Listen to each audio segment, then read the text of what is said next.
You know what Magic needs more of? Keywords. And I suppose since no one else is raising their hand... Okay, now no one's raising their hand. Unless anyone else would like to make a video about creating new keyword abilities. How have you guys been? Here at Nick's Lotus, we love two things. That's Magic the Gathering, and that's you guys. What is that? Huh? Well, I don't care if corporate thinks I'm too endearing. Well, excuse my French, but corporate can suck it. We also love playing games. One of our favorites is Two Lies and a Truth. A little bit more difficult than Two Truths and a Lie, alright? So here we go. The first fact is I love letting the pros over at Wizards handle the card creation process, alright? The second fact is I love social outings with maximum amount of social effort required. And 3, cardboard. Cast your votes now. That's right, the answer was cardboard. In the course of a Magic game, I will say that would be a cool keyword mechanic, at least 3 times. So in the spirit of that, here is that would be a cool keyword mechanic 5 times. If you want to go ahead and comment a number grade 1 through 10 for each of these mechanics down below, go for it. And make sure you subscribe to show my home ec teacher and my PE teacher from back in high school I can beat their YouTube channels because they started some Magic channels and they're popping off right now. I guess the appropriate thing to do would be go in Wooburg order, so up first is our white-centered keyword ability, and that's called Blink. Blink is a defensive keyword ability. Permanents with Blink, when targeted by a spell or ability, may be exiled and returned into play at the beginning of the next end step. With White's proficiency in protecting things, and Blue's solid ETB triggers and proficiency to draw, I thought Radiant Runeswipe was a cool landing for the keyword.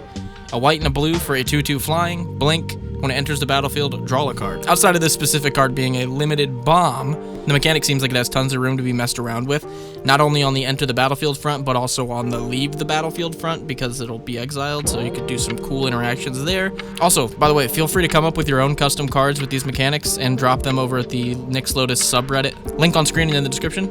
You might be in a future video. Who knows? Up next is our blue-centered keyword ability named Catalog. To catalog, you reveal a card from your hand with a different name than a card you've already revealed this game, and draw a card.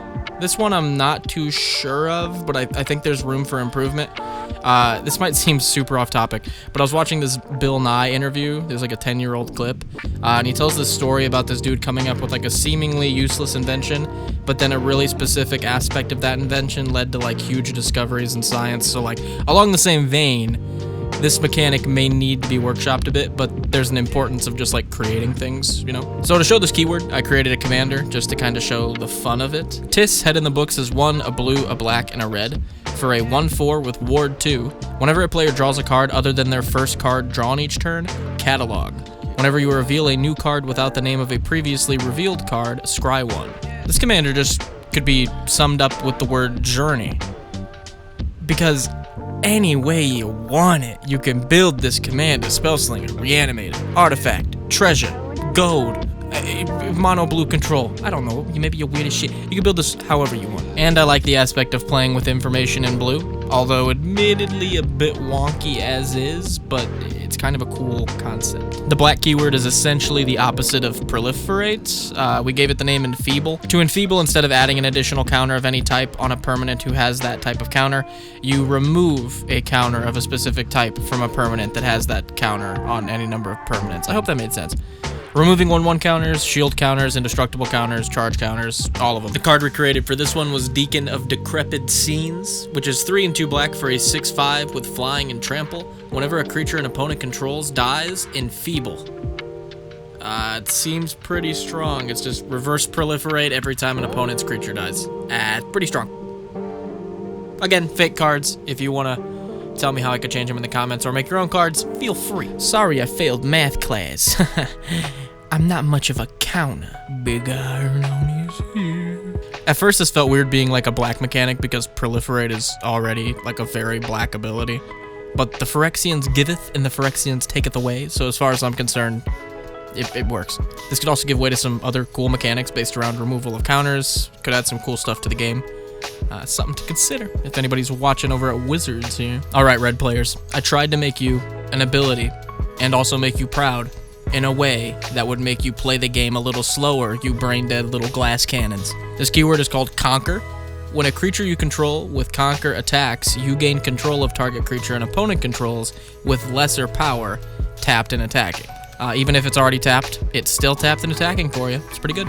For this one, I made a badass card, I'm not gonna lie. I really like this thing. Persuasive Sheathwraith is so cool. 2, a black and a red for a 1/1 with haste, and Conquer.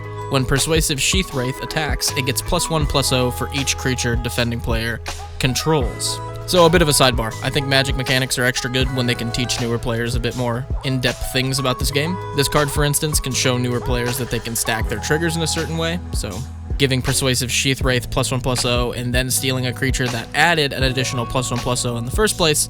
Also, the flavor is just a win. Love this card. And finally, you big Timmy players, I've got you. We've got a green-centered keyword called Renew. A permanent with Renew untaps at the end of our turn. It's pretty simple, but it's very good. This is mechanically different from Vigilance in that creatures with Renew can use their abilities twice before it gets back to our turn. Speaking of which, let me introduce you to Old Growth Elder Beast. 1 and 2 green for a 0/4 beast with Renew. You can tap them to exile a card from a player's graveyard, or tap him to gain 3 life, or tap him to have target player and you both draw a card. Very versatile and super green, if I may add. Outside of the tap interactions, your big creatures can also essentially have Vigilance and attack and be up for blockers, which is great in a big Timmy deck. I can just see all the cards that have this mechanic. You know, the enchantment that gives your whole board Renew, an Elvish Piper with Renew. I can see it all now. It actually seems like a mechanic that's probably going to come at one time or another. Anyway, please let me know which mechanic was your most and the least favorite, and please post some of your own custom cards with these mechanics over on the subreddit, as you might be in a future video. I don't know, who knows? Might be a possibility. Anyway guys, much love, and go play some Magic.